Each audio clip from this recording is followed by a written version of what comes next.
Hey there, my name is Nancy Roth. This describes a little of what I saw and experienced, but it's pretty short and doesn't include information on the teachings. In January of 2014, I experienced some things that promised to change my life forever. These experiences went from horribly terrifying and painful to profoundly beautiful and soul-stirring, all within the space of a few days.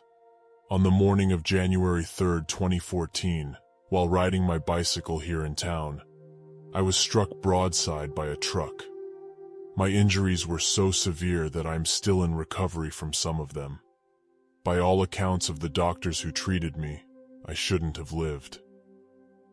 Most people die from injuries like yours, my surgeon and primary care physician insist. They were right. I shouldn't have lived. In fact, I came very close to death twice during those first few days. During those brushes with death, I had two near-death experiences, NDEs, that promised to change the way I look at life, the way I experience life, and the way I feel about the concepts of God and Spirit. Before we go any further, let me say that I debated about putting this out there, but I realize that it has to be right now. I feel in my heart that it's not good to hold on to this experience. At least one of my friends is soon facing the final transition, and I would hope this post, in some small way, helps her make peace with moving on to the afterlife. Also, I hope it helps others facing a similar situation. My first near-death experience happened when the truck initially struck me. In human time, this NDE lasted just a few minutes. As I was struck, I realized that my consciousness was in two places simultaneously. One part, very scared and animal-like, was firmly inside of my broken body that was stuck on the vehicle's axle and being dragged under the truck. The other part, a very calm, dispassionate observer, hovered out in front of the truck and off to the south, watching the whole scene unfold from a distance. This dual consciousness seemed quite normal to the observer part of me. The observer was calm about the whole thing, and I remember the feeling that this was all happening for a reason, that there was nothing to fear. The observer, me, watched as witnesses stopped, called for help, and as the paramedics arrived. When the paramedics started working on me, my two selves came back together. Once I was stabilized enough to move, they transported me to the nearest trauma hospital. It turned out that my head and spinal injuries were so severe that I'd need surgery.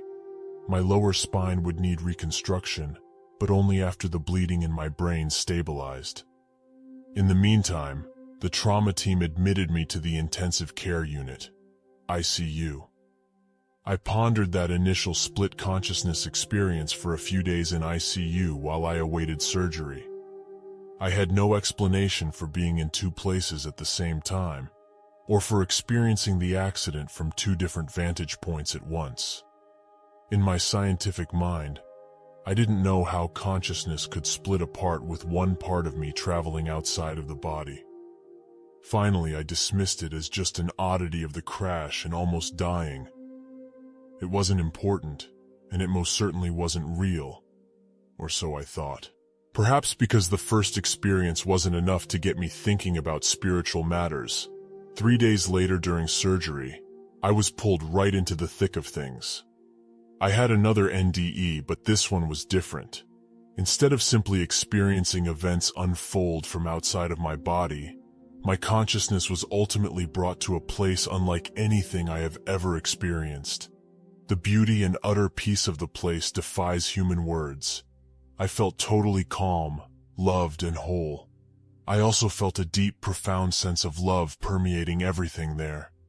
It was big love, as if the structure of this place was somehow made of love. Love was everywhere because there was nowhere that wasn't love. I can't explain it any further than that. I already never wanted to leave this place. One woman greeted me, although she said it was a form that she took at that time to make it easy for me to relate to her. She was a stranger to me, although I was somehow not a stranger to her. She moved with me throughout the landscape, telling me things that I and the rest of the world needed to remember. things we'd forgotten or perhaps never learned. These things were reminders that would help us live a beautiful life on earth. She said she was a spokesperson for everyone in heaven. Somehow, she was a conduit for the information I was being given, because if I met and communicated with everyone who wanted to speak with me, I would be overwhelmed. It felt as though we were together for days, even weeks. The amount of information she passed on to me was staggering. I am still processing it. But eventually she insisted it was time for me to go back to my life. The thought of that made me weep like a child. I didn't want to go back. Not now, not ever. This place was too beautiful and loving for me to want to leave. But she insisted that I had a life to live. It wasn't time for me to be here for good. I argued up and down and even yelled a few times. Can you imagine arguing with a being such as this? But I did. I argued and cried.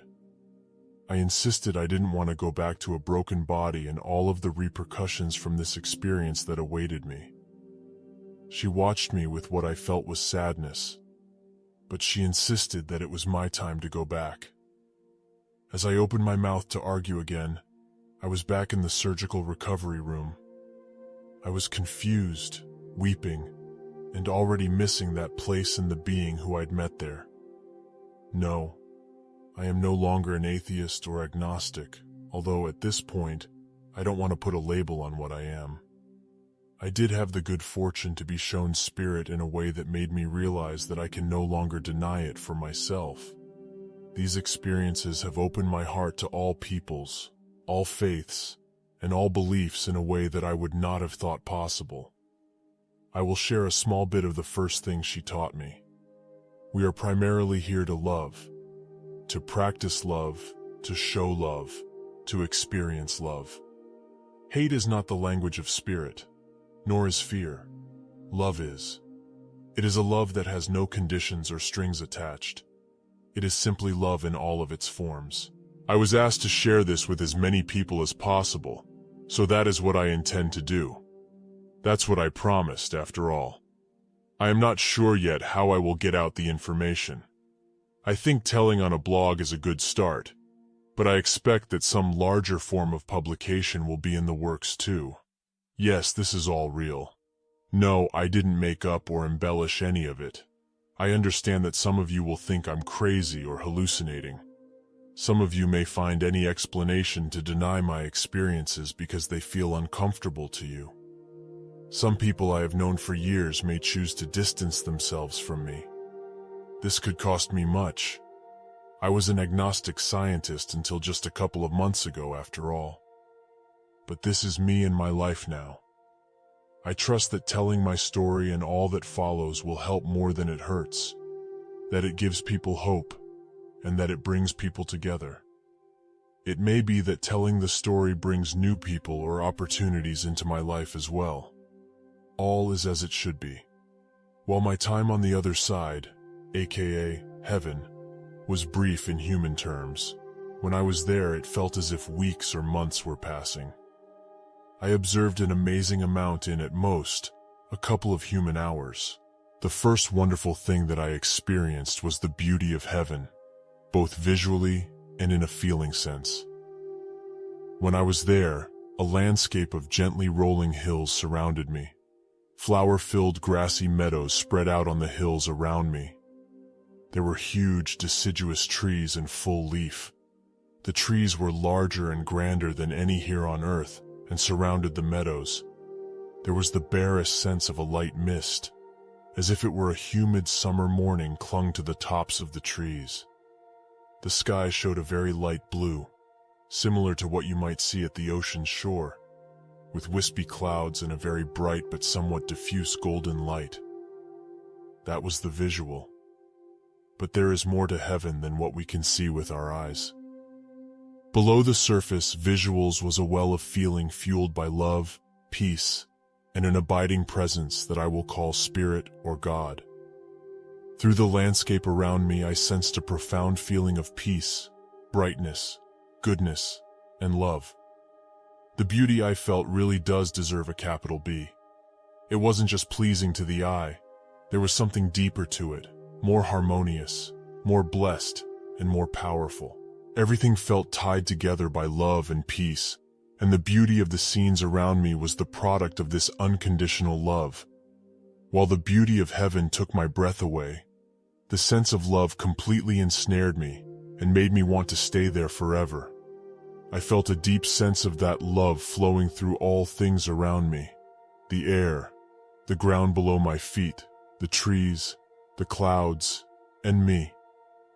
I felt the love flowing around me, flowing through me, and eventually capturing me by the heart. I felt supported by a loving presence so powerful, yet so gentle, that I cried again. I had never experienced such unconditional love and acceptance in all of my years on the planet. It felt as though this place were built from love and peace on a very grand cosmic scale.